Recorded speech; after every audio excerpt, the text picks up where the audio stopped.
A year ago, an NBA draft went down that brought in a ton of talent to the NBA, but a year later, the quality of talent that came with it has actually come from some surprising places. Not all of the early selections looked as good as advertised in their rookie seasons, and some later picks have been pleasant surprises. So even though it's obviously not possible, in some instances teams would love a chance at a do-over. For today's video, that's the exact thought experiment we will be doing, as we will be redrafting the top 10 picks from the 2023 NBA Draft based on what we know now, and how things project to be moving forward based on the potential that they have shown in their games. Before we start though, it turns out a good amount of you watching right now aren't even subscribed to the channel, so if you enjoy the content, consider hitting the subscribe button, as not only does it help out a ton, but it also very much appreciated. Now with that being said, let's begin.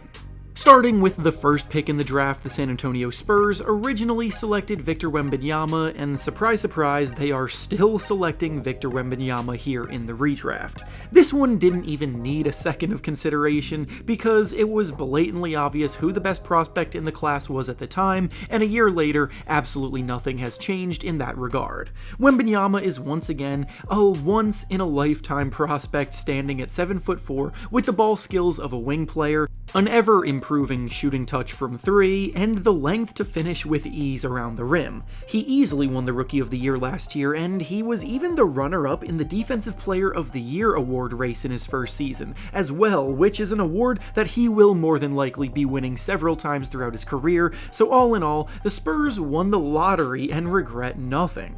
Next, with the second pick, the Charlotte Hornets originally selected Brandon Miller, and for a second pick in a row, nothing changes in hindsight with them also taking him here. Miller being picked second overall did admittedly get some pushback at the time of the draft, but now a year later, most doubts about the selection are gone, and the Hornets are definitely pleased with how things have turned out. Miller was the second leading scorer in the rookie class this year, averaging about 17 points per game, shooting the ball well inside and out for a rookie too. He can operate as a spot-up shooter, he cuts very well off the ball, and as the year progressed, he trusted more and more of his shot creation skills, making looks for himself off the dribble. He comes with a fiery competitive spirit on both ends of the court, and for a Hornets team that has struggled on defense for years, his presence was definitely a step in the right direction there.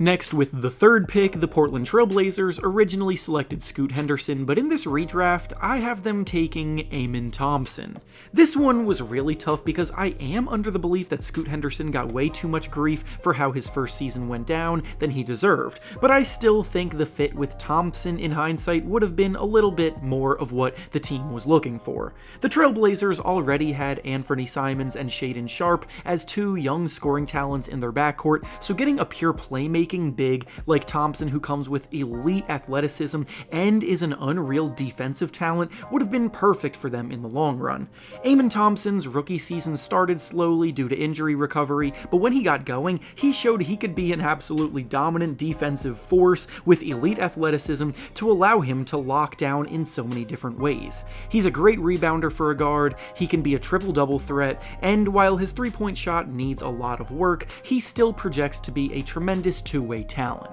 Next, with the fourth pick, the Houston Rockets originally selected Amen Thompson, but now in this redraft they select Scoot Henderson. Henderson only falls one spot in hindsight, and while a lot of you may be under the impression that his rookie season was a complete disaster, when you take a look at things in perspective as a whole, you see a guy who got better and better as the year went on, who also put up averages of 14 points and 5 assists per game as a rookie guard. No, he wasn't that efficient, but historically very few rookie guards ever are efficient, and Henderson still showed the capability to get wherever he wanted on the court with a tight handle. He sees the court very well, and he's shown a nice pull-up jumper in his arsenal. He just needs to improve as a finisher because he can get the opportunities at the rim with ease, he's just got to convert them. The Rockets not throwing him into the fire immediately and allowing him to learn behind a champion like Fred VanVleet would also have served him very well early on, so I like the fit too.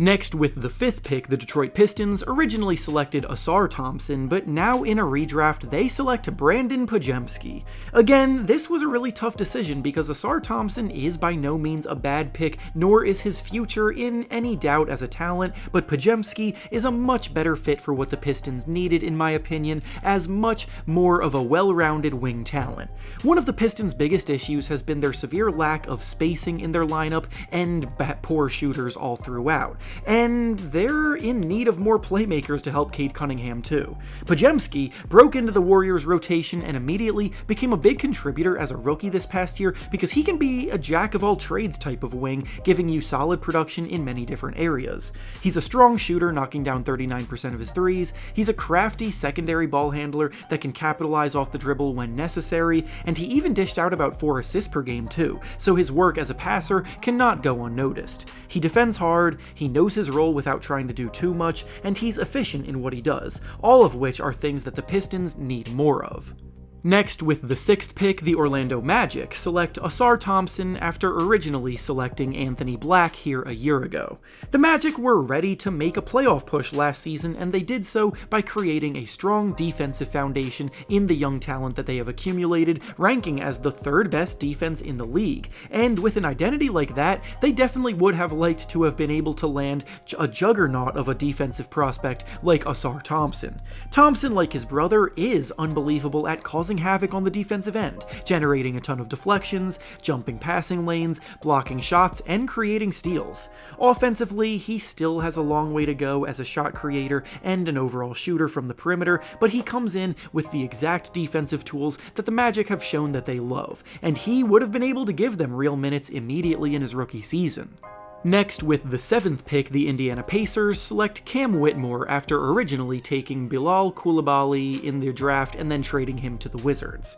Cam Whitmore was viewed as lottery talent for most of the pre-draft process leading up to the 2023 draft, but then on draft night, he almost inexplicably fell down to the 20th pick, only for him to then play some really good basketball in Houston this past season and make a lot of teams regret overthinking things with him. Whitmore is a big-bodied wing player that uses his physical advantages over defenders very well and will try to dunk on you every chance he gets. He's an aggressive scoring talent who put up 12 points per game in just 18 minutes per game, translating to about 24 points per 36 minutes, playing with a knack for getting good looks in a variety of ways. The Pacers are a group that already score a ton of points, but it definitely wouldn't have hurt for them to have had more wing talent that likes to run the floor hard and get shots up at the rate that they do as a team.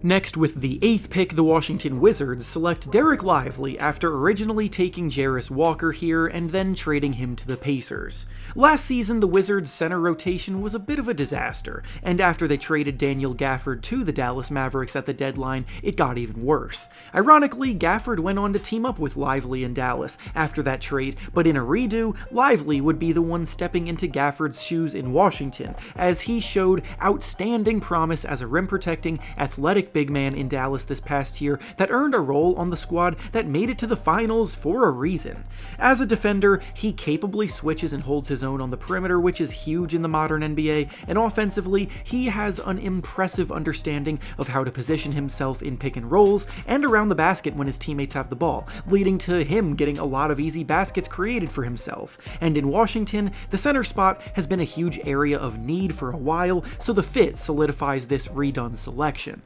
Next, with the 9th pick, the Utah Jazz select Jaime Jaquez, who after originally selecting Taylor Hendricks here. Last season, the Jazz had a lot of guards and a lot of big men in their rotation, but not much wing depth. Jaquez emerged on a Miami Heat team immediately as an NBA-ready bucket getter with incredibly savvy footwork and skill with the ball in his hands. He averaged 12 points per game, shooting 49% from the field, and there were plenty of games where he was relied upon to be one of the team's go-to scorers because of how comfortably he is attacking the basket and creating space for himself. Jaquez was one of the older players in the draft class, but in hindsight, after seeing how easily his game has translated to the NBA, the Jazz would have no hesitation adding him to the mix at a position of need. And finally, with the 10th pick in this redraft, the Dallas Mavericks select Cason Wallace, who ironically was who they originally drafted here, but in actuality, they then traded him to the Thunder for the pick that became Derek Lively. So in this scenario, they would just keep Cason Wallace. The Mavericks have a lot of options here as a team that would end up going to the NBA Finals, but they're not necessarily motivated to hunt for long-term upside because of that, as they're in win-now mode. So Cason Wallace presents a very strong best-of-both-worlds talent. He's a combo guard whose numbers may not jump off the page, but he was getting a consistent 20 minutes per game on the 1-seed Oklahoma City Thunder this past year for a reason, as he's just a really smart basketball player that will do whatever is asked of him. He's a stout perimeter defender, he's a 42% shooter from 3, he can handle the ball and make plays when needed, but also works well off the ball, which is crucial to play alongside guys like Luka Doncic and Kyrie Irving, and his hustle rate shines through as a role player. He's going to have a long career in the NBA because of his willingness to embrace all of the little things that winning teams need, and at pick 10, that's a pretty solid type of player to find. And with that being said, that's all I have for you today. Make sure to like the video, subscribe to the channel, and comment down below who you think these teams would take in a redraft. Thanks for watching, and I'll see you all next time.